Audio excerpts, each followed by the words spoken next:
இந்த வீடியோவில் நம்ம இன்றைக்கி பார்க்கக்கூடிய டாபிக் வந்து கூட்டுத்தொழில் யார் செய்யலாம், கூட்டுத்தொழில் யார் செய்யக்கூடாது. முக்கியமாக கூட்டுத்தொழில் செய்யக்கூடிய கிரகநிலைகள், அதற்கான சாதகமான கிரகநிலைகள், பாதகமான கிரகநிலைகள் பார்க்கலாம். இது ஒரு ஆண் ஜாதகம். இவர் பிறந்தது வந்து பார்த்திங்கன்னா தனுசு லக்னத்தில் பிறந்திருக்காரு. ரிஷபராசி ரோஹி நட்சத்திரத்தில் பிறந்திருக்காரு. தனுசு லக்னம் வந்து ஒரு உபய லக்னம் சொல்லுவோம். உபய லக்னம் நெருப்பு ராசி. லக்னாதிபதி குரு 11ஆம் பாவத்தில் வக்ரமாக இருக்கார். லக்னாதிபதி குரு 11ஆம் பாவத்தில் வக்ரமாக இருக்கார். லக்னத்தை வந்து எந்த கிரகமும் வந்து லக்னத்தை இங்கே பார்க்கல. லக்னாதிபதி 11ஆம் பாவத்தில் லக்னத்தை எந்த கிரகமும் பார்க்கல. இப்போ 2ஆம் பாவம் எம்டியாக இருக்குது. இப்போ லக்னாதிபதி 11ஆம் வீட்டில் இருந்து என்ன அர்த்தம்னா வந்து ஆசை, அபிலாசைகள், எண்ணங்கள், மூத்த சகோதரர்கள் இவங்களோட வந்து ஒரு பாண்டிங் இருக்கும். அதே நேரத்தில் குரு வக்ரமானது வந்து அவங்களோட எய்மை, ஆம்பிஷனை வந்து அங்கே அச்சீவ் பண்ணுறதுக்கு வந்து ரொம்ப போராடணும். ஹார்ட் ஒர்க் பண்ண பிறகு தான் வந்து கிடைக்கும். இந்த இடத்துல குரு வந்து பகையாக இருப்பார், வக்ரமாக இருக்கார். எப்பயுமே வக்ரமான கிரகம் தன்னுடைய காரகத்துவத்தை முழுசாக செய்கிறதுக்கு ஒரு தடுமாற்றத்தை ஏற்படுத்துது. அதே நேரத்தில் பல முயற்சிகள் செய்த பிறகு தான், பல தடவை முயற்சி செய்த பிறகு தான் அது வெற்றியே தருகிறது. இப்போ 11ஆம் பாவம் சொல்லும்போது ஆசை, அபிலாசைகள், எண்ணங்கள் எல்லாமே நிறைவேறும். நல்ல எண்ணங்கள், கெட்ட எண்ணங்கள், எல்டர் பிரதர் சிஸ்டரோட நல்ல ஒரு ரிலேஷன்ஷிப் இருக்கும். இந்த சோஷியல் நெட்ஒர்க்கு, இதில் பெரிய குரூப்போட, லார்ஜ் குரூப்போட கனெக்ட் ஆகுறது, உங்களோட ப்ராஃபிட் எவ்வளோ பிஸ்னஸில், உங்கள் லாபம் எல்லாமே 11ஆம் பாவம் தான். அங்கே லக்னாதிபதி அங்கே 11ஆம் பாவத்தை நோக்கி தான் ஜாதகம் செயல்படுவது. வக்ரமானதால் அதிகமான போராட்டம் இருக்கும் கண்டிப்பாக. அதே மாதிரி 2ஆம் பாவத்தில் எந்த கோவில் இல்லை. 3ஆம் பாவத்தில் சனி இருக்கார். சனி 2க்கும் 3க்கும் உடையவர். இந்த லக்னத்துக்கு தனாதிபதி, தனஸ்தானத்துக்கு அதிபதியும், பேச்சு, நல்ல ஒரு ரெகுலர் இன்கம் வரத்துக்கும் சனி தான் பொறுப்பு. அவர் 3ஆம் பாவத்தில் இருக்கார். 3ஆம் பாவம் தைரிய, வீரிய ஸ்தானம். இது சனியோட மூலத்திரிகோண வீடு. இது ஆட்சி வீடு, இது மூலத்திரிகோண வீடு. சனி வந்து இந்த வீட்டில் வந்து ஆட்சி பலத்தோடு இருக்கார். சதய நட்சத்திரத்தில் இருக்கார். சதய நட்சத்திர அதிபதி வந்து ராகு ராசியில் வந்து விருச்சிக ராசியில் இருக்கார். பாவத்தில் 11ஆம் பாவத்தை இருக்கிறாரு. டிகிரி வைஸ் பார்க்கும்போது வந்து ராகு 11ஆம் பாவத்தை இயக்காரு. ராசி கடத்தில் 12ஆம் வீடாக இருக்கும். பாவத்தில் 11ஆம் வீட்டை இயக்குவார் ராகு வந்து. இப்போ சனி வந்து இங்கே மூலத்திரிகோணம் அடைஞ்சிருக்குது. இது வந்து ஒரு காற்று ராசி. அதே நேரத்தில் வந்து ஒரு ஸ்திர ராசின்னு சொல்லுவாங்க. இங்கே இருக்கிற சனி வந்து நீடித்த நிலைத்த பலன்களை கொடுப்பாரு. காற்று ராசிகள் வந்து அதிகமான தொடர்புகள் இருக்கும். இங்கே ஒரு முடிவு எடுக்கிறதுக்கு முன்னாடி வந்து குயிக்காக முடிவெடுத்துவாங்க. ரொம்ப யோசிக்காமல், பொறுமை இல்லாமல் முடிவெடுத்த பிறகு அதோட பாதகங்கள்லாம் அப்புறமா அவங்க ஃபீல் பண்ணுவாங்க. அதிகமான தொடர்புகள் கொண்டது. இது வந்து ஒரு சூறாவளி காற்றுன்னு நம்ம சொல்லலாம். நல்லா வந்து சட்டுன்னு போடுவாங்க, குயிக்காக டிசிஷன் எடுப்பாங்க. இங்கே சனி பலன்லாம் நீடித்து நிலைத்து இருக்கும். தனாதிபதி சனி தான். 2ஆம் குடும்பஸ்தானத்தை ஏறக்கூடியது சனி தான். ரெகுலராக படத்துக்கு சனி தான் வந்து பேங்க் பேலன்ஸ், லிக்விட் கேஷ்லாம் சனி தான் குறிப்பார் வந்து. 3ஆம் பாவத்தில் இருக்கார். தைரிய, வீரிய, ஆட்சி ஸ்தானத்தில். இளைய சகோதரர் குறிக்கூடிய இடத்துல ஒரு எங்கர் பிரதர் சிஸ்டரோட கண்டிப்பாக வந்து ஒரு டிஸ்டர்பன்ஸ் இருக்காங்க. இது 4ஆம் பாவத்தில் செவ்வாய் வந்து வர்க்கோத்தம் நடந்திருக்காரு. ராசியிலையும் நவாம்சத்துலையும் பார்த்தீங்கன்னா செவ்வாய் வந்து மீன ராசியில் தான் இருக்கார் வந்து. இந்த ராசி இது வந்து ஒரு நீர் ராசின்னு சொல்லுவோம், உபய ராசின்னு சொல்லுவோம். இது செவ்வாயோட நட்பு ராசி வந்து. இங்கே செவ்வாய் வந்து அதிகமாக எமோஷன்ஸ்க்கு முக்கியத்துவம் கொடுப்பாரு. நம்ம சென்டிமெண்ட்டுக்கு, எமோஷன்ஸுக்கு, இந்த உள்ளுணர்வு, இறக்ககுணம் இதெல்லாமே இருக்கும். ஏன்னா நீர் ராசியாக இருக்குதுல்ல, அதுவும் நட்பு ராசி வேற செவ்வாய் வந்து. இது வந்து உபய ராசி அப்படின்னா வந்து செவ்வாயோட முழுமையாக நல்ல பலனை செய்ய மாட்டார், முழுமையாக தீய பலனை செய்ய மாட்டார். காரணம் உபய ராசிகள் வந்து. இந்த செவ்வாய் இந்த லக்னத்துக்கு 7க்கும் 11 10க்கும் உடையவரோட புதனோட நட்சத்திர சாரத்தில் இருக்கார். இப்போ 7க்கும் 10க்கும் உடையவர்னா வந்து புதன். இந்த உபய லக்னத்துக்கு 7ஆம் வீடு வந்து நம்ம வந்து பாதகஸ்தானம் சொல்லுவோம். இப்போ பாதகாதிபதி நட்சத்திர சாரத்தில் இருக்கார் செவ்வாய். அந்த பாதகாதிபதி புதன் வந்து 6ஆம் பாவத்தை இயக்குறார் வந்து இங்கே. இப்போ செவ்வாய் 4ஆம் பாவம்னா தாயார், வீடு, வண்டி, வாகனம், நிலம், புலம், சொத்துக்கள், நிறைய ப்ராப்பர்ட்டியை பார்க்குறது, கன்ஸ்ட்ரக்ஷன், ரியல் எஸ்டேட்டில் போகிறது, மெடிக்கல் டிபார்ட்மெண்ட் ஒர்க் பண்ணுறது, சொந்தமாக வீடு கட்டிக்கிறது, மெட்டல் பிஸ்னஸ், இது மாதிரிலாம் செவ்வாய் 4ஆம் வீட்டில் இருக்கார். 5ஆம் வீட்டில் இருக்கிற பார்த்தீங்கன்னா வந்து சூரியன் உச்சமான சூரியன் இருக்கார். சூரியன் சுயசாரம் பெற்றிருக்காரு. கார்த்திகை 1ஆம் பார்த்துருக்காரு. மேஷ ராசி வந்து ஒரு நெருப்பு ராசி, சரராசி. அதுதான் ரொம்ப முக்கியம். நெருப்பு கிரகம் ஒரு நெருப்பு ராசிலே இருக்குது, சரராசியில் இருக்குது. செவ்வாய் இங்கே சூரியன் இந்த லக்னத்துக்கு பாக்கியாதிபதி 9 கூடையவர். 5ஆம் பாவகத்தில். இது நல்ல ஒரு பூர்வீகத்தில் வந்து நல்ல பேரு புகழ் அந்தஸ்து ஆன்மீகம் உல்லாச சல்லாபம் சிற்றின்பம் என்டர்டைன்மெண்ட் பண்ணுறது பப்பு கிளப்பில் போகிறது. அதே மாதிரி 5ஆம் பாவம் பூர்வ புண்ணிய ஸ்தானம் நம்மளோட கௌரவ ஸ்தானம் புகழ் ஸ்தானம். இது எல்லாமே மரியாதை 5ஆம் பாவம் தான் வந்து நிறைய விருந்துக்கு போகிறது ஒரு ஃபெஸ்டிவலில் கலந்துக்கிட்டு அது அவங்க போய்ட்டு ஒரு தலைமை பதவியில் இருக்குது. இவர் தான் ஒரு விழாக்கு போனோம்னா இவர் வந்து மாலை மரியாதை கும்பாபிஷேகம் எங்கே போனாலும் சரி அந்த கும்ப மரியாதை முழு மரியாதையோடு இவர் கவனிப்பாங்க. பாக்கியாதிபதி உச்சமாக இருக்கார். உச்சமாகிட்டு சுயசாரத்திலே இருக்கார். அது வந்து தொடர்ச்சியாக பலன்களை கொடுக்கக்கூடிய சரராசிலே இருக்கார். ஓகேங்களா. 6ஆம் பாவகம் 6ஆம் பாவத்தில் பார்த்தீங்கன்னா புதன் சந்திரன் சுக்கிரன் கேது இருக்காங்க. இது வந்து ரிஷபராசி அதிபதி சுக்கிரன் இங்கே ஆட்சியாக இருக்காரு.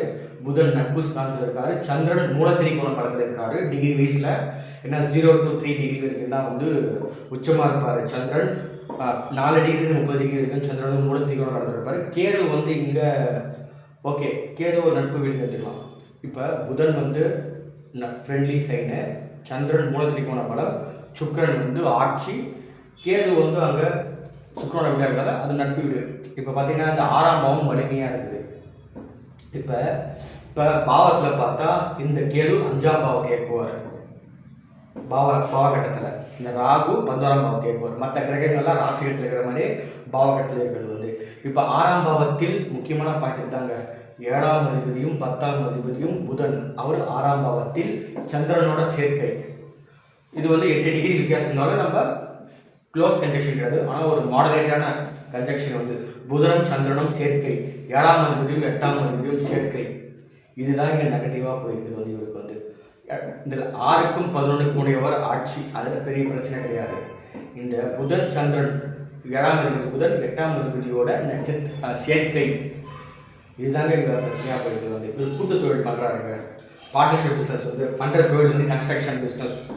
இப்போ எப்படி 10ஆம் தேதி புதன் எப்படி கன்ஸ்ட்ரக்ஷன் கேட்பாங்க வந்து புதன் தான் டாக்குமெண்ட் பத்திரப்பதிவுத்துறை எல்லாமே வந்து. நவாம்சத்தில் புதன் வந்து மேஷராசி இருக்குது. நவாம்ச கட்டத்தில் புதன் வந்து மேஷராசி இருக்குது. எப்பவுமே வந்து ராசி கட்டத்தில் 10ஆம் பாவகம் தொழில் ஸ்தானம். அதே நவாம்ச கட்டத்தில் ராசி கட்டத்தில் 10ஆம் ராசி கட்டத்துக்குரிய 10ஆம் தேதி நவாம்ச கட்டத்தில் எந்த ராசி இருக்காரோ அந்த தொழிலும் அமையும். இப்போ இங்கே ராசி கட்டத்தில் ரிஷபத்தில் இருக்கார் புதன். நவாம்ச இடத்துல மேஷராசி இருக்காரு. மேஷராசி செவ்வாயோட ராசி. ராசி அதிபதி செவ்வாயோட தொழிலான கன்ஸ்ட்ரக்ஷன் பிஸ்னஸ் பண்ணுறாரு, ரியல் எஸ்டேட் பிஸ்னஸ் பண்ணுறாரு. இது ரெண்டுமே பார்ட்னர்ஷிப் படியே தான் பண்ணுறாரு, சுயமாக பண்ணலை. ரெண்டுமே பார்ட்னர்ஷிப் படியே தான் பண்ணுறாரு வந்து. இப்போ 7ஆம் அதிபதி நம்ம திருமணம் கூட்டு தொழில்கள் எல்லாம் 7ஆம் பாவம் தான். சமுதாயம் மரியாதை புகழ், சமுதாயத்தில் கிடைக்கக்கூடிய மரியாதை புகழ் பட்டம் பதவி ஒரு இது எல்லாமே வந்து புதன் தான். புதன் லக்னத்துக்கு பாலகாதிபதி அது வேறு இருக்குது. 10ஆம் அதிபதியும் புதன் தான். 10ஆம் பாவம் தொழில் ஸ்தானம் கர்மஸ்தானம். இது ஒரு ஜாப்ல வந்து ஒரு டாப் லெவலில் படிக்கிறது. அப்புறம் சமுதாயத்தில் நேம் அண்ட் ஃபேம் பட்டம் பதவி புகழ் அந்தஸ்து உலகத்தில் இருக்கிற எல்லா செயல்களும் ஈடுபடணும் என்ற ஒரு எண்ணம் இருக்கும். ப்ரெஸ்டீஜ் பவர் அத்தாரிட்டி அந்த அதிபதி 6ஆம் பாவத்தில். இப்போ என்ன பிரச்சனைனா 7ஆம் பாவம் நம்ம கூட்டு தொழில் சொல்லியாச்சு. 6ஆம் பாவம்னா 6, 8, 12 தீய பாவகங்கள். 7ஆம் வீட்டுக்கு 12ஆம் வீடு தான் 6ஆம் வீடு விரயஸ்தானம். அது இல்லாமல் லக்னத்துக்கு 6ஆம் வீடு கடன் நோய் எதிரி வம்பு வழக்கு பிரச்சனை வில்லங்கம். சந்திரனோட 8ஆம் அதிபதியோட சேர்க்கை. 8ஆம் பாவம் அஷ்டமஸ்தானம் மரணம் கண்டம் விபத்து மிகப்பெரிய இழப்புகள் மிகப்பெரிய உடல் உறுப்புகளை மிகப்பெரிய விரயங்களை சந்திப்பது சொத்து சுகங்களை இழப்பது. அதே மாதிரி 8ஆம் அதிபதி 5ஆம் வீட்டுனா பூர்வீகத்தில் அவங்க பிரச்சனை இருக்குது. ஆட்சியாளர் சந்திரன் இருக்காரு. அதே மாதிரி பூர்வீகத்தில் பூர்வீகம் கிடையாது 6ஆம் பாவத்தில் நோய் பம்பு வழக்கு பிரச்சனைலாம் சந்திச்சு தான் ஆகுனா. இப்போ ரியல் எஸ்டேட் பண்ணுறாரு, கன்ஸ்ட்ரக்ஷன் பிஸ்னஸ் பண்ணியிருக்காரு. அதில் வந்து லாஸ் ஏற்படுது. பார்ட்னர்ஷிப் பிஸ்னஸால் வந்து பார்ட்னர்கள் சரியாக ஒத்துழைக்க மாட்டாங்க, லாஸ் பண்ணி விட்டுறாங்க. பணத்தில் கொஞ்சம் முன்ன பின்ன வருது. ஏன்னா புதன் டாக்குமெண்ட் பத்திரப்பதிவுத்துறை இடம் வாங்கினீங்கன்னா வில்லங்கம் ஈஸி போட்டு கிளியராக தான் செக் பண்ணி வாங்கணும். டாக்குமெண்ட்டில் எந்த ஃப்ராட் இருக்குதா, மூலப்பத்திரம்லாம் தெளிவாகுதா, இல்லை இடத்தோட அளவு கரெக்டாக இருக்கா, பத்திரத்தில் இருக்கிற அளவு தான் இருக்குதா, இல்லை ஈஸி போட்டு பார்க்கும்போது கரெக்டான அவங்க ப்ராப்பர்ட்டி அவங்க பேர் தான் இருக்குதா, இல்லை வந்து பட்டா வந்து ஒரு சில இடத்துல பார்த்தீங்கன்னா வந்து ஒரு 2000 சதுரத்துலேருந்து 1500 சதுரத்துலேருந்து ஒரு ஏரியா கிடைக்கும். அதே இடமே 500 சதுரத்துலேருந்து வேறு ஏரியாவில் கிடைக்கும். இதெல்லாம் பார்த்து வில்லங்கம் பிடிச்ச ஒரு புதன் 6ஆம் பாவத்தில் புதன் அது வந்து வில்லங்கமான வீடு. நல்ல பார்ட்னர். இப்போ 7ஆம் அதிபதி 6ஆம் வீட்டில் 8ஆம் அதிபதியோட சேர்க்கை மிகப்பெரிய லாஸ் வந்து கிரியேட் ஆகிடுது யாராவது பார்ட்னரால் வந்து. அதனால் வந்து இந்த 7ஆம் அதிபதி 6ஆம் பாவத்தில் பிரச்சனை, அதுவும் 8ஆம் அதிபதியோட சேர்க்கை பெற்றிருக்காரு. அது மிகப்பெரிய ஒரு ப்ராப்ளமாக கிரியேட் பண்ணியிருக்குது இந்த ஜாதகர் போது. அது இல்லாமல் இந்த புதன் வந்து ரோகிணி நட்சத்திரத்தில் இருக்காரு. புதன் வந்து ரோஹிணி நட்சத்திரத்தில் இருக்கார். அதிபதி யாரு? சந்திரன். இந்த புதன் 7ஆம் அதிபதி 8ஆம் அதிபதியோட சேர்க்கை பெற்றிருக்காரு. அதோட 8ஆம் அதிபதியோட நட்சத்திர சார்பில் இருக்காரு. பார்ட்னர்ஷிப் பிஸ்னஸ் கண்டிப்பாக இது ஜாதகருக்கு ஒத்து வராது, மிகப்பெரிய லாஸ் ஏற்பட்டிருக்குது.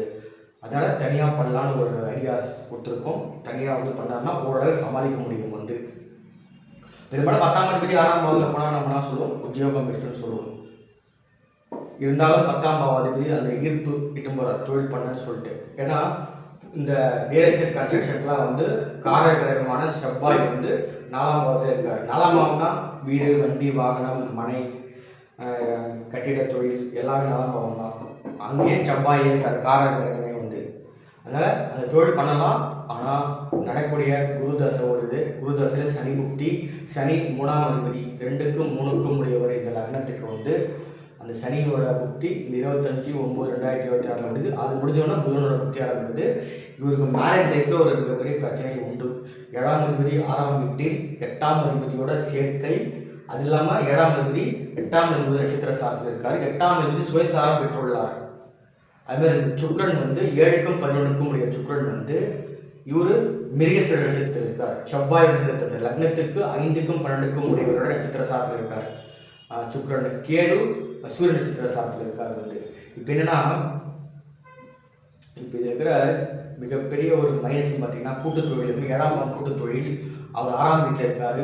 அதே ஒரு பிரச்சனை தான். அதை தாண்டி 8ஆம் அதிபதி சேர்க்கை. அதோட அந்த 7ஆம் அதிபதி 8ஆம் அதிபதியோட சேர்க்கை மட்டும் கிடையாது, அந்த 8ஆம் அதிபதி நட்சத்திர சாரத்தில் உள்ளார். இதுதாங்க ஜாதகர் வந்து ஃப்ளாப் ஆகிறதுக்கான கூட்டுத்தொழில் ஃப்ளாப் ஆகிறதுக்கான வந்து உதாரண ஜாதகமே வந்து. இப்போ ராகு 12ஆம் பாவத்தில் இல்லை, ராசி கட்டத்தில் தெரியும், பாவகட்டத்தில் 11ஆம் பாவத்தை இருக்காரு. இங்கே ராகு நல்லா இருக்காரு, கேதுவும் ஓகே. இந்த பிரச்சனையே அந்த 7ஆம் அதிபதி 8ஆம் அதிபதியோட சேர்க்கை தான். அந்த 8ஆம் அதிபதி நட்சத்திர சாரத்தில் 7ஆம் அதிபதி 8ஆம் அதிபதியோட சேர்க்கை இதாங்க இந்த பார்ட்னர்ஷிப் வந்து மிகப்பெரிய பிரச்சனை. அடுத்தவருடைய புதன் புக்தி. இது ஆக்சுவலாக 2038 ஜனவரி 25 முடியுது. இந்த குரு தசை லக்னாதிபதி தசை வக்ரமாக இருக்காரு. லாபஸ்தானத்திலே லாபம் இருக்குது, அதுக்கு நஷ்டமாக உண்டு இந்த ஜாதகருக்கு. அடுத்த கூட சனி தசை 2038. அப்போது ஓரளவுக்கு இதோட பெட்டராக வந்து லைஃப்பை மூவ் பண்ண முடியும். அதனால் நண்பர்களே, உங்கள் ஜாதகத்தில் 7ஆம் அதிபதி இப்படி எந்த நிலையில் இருக்காரு, இதுதான் கிரகநிலை. இந்த மாதிரி கிரகநிலையில் இருந்தால் கண்டிப்பாக பார்ட்னர்ஷிப் பிஸ்னஸ் போகாதீங்க. அதனால் 7ஆம் அதிபதி இந்த மாதிரி கிரகநிலைகள் இந்த மாதிரி ஒரு கன்ஜெக்ஷன் இருந்தார்னா இணைந்து இருந்தார்னா கண்டிப்பாக நீங்கள் கூட்டு தொழில் பண்ண தேவையில்லை. அதனால் நண்பர்களே, விட்டுட்டு நம்ம சொந்தமாக தொழில் பண்ண வேலைக்கு ஒரு போயிடலாம் வந்து. அதனால் இந்த வீடியோ பார்க்குறவங்களுக்கு இந்த வீடியோ பிடிக்கும்னு நம்புகிறேன். அடுத்த வீடியோவில் வேறு டாபிக் பற்றி பேசுகிறோம். நன்றி.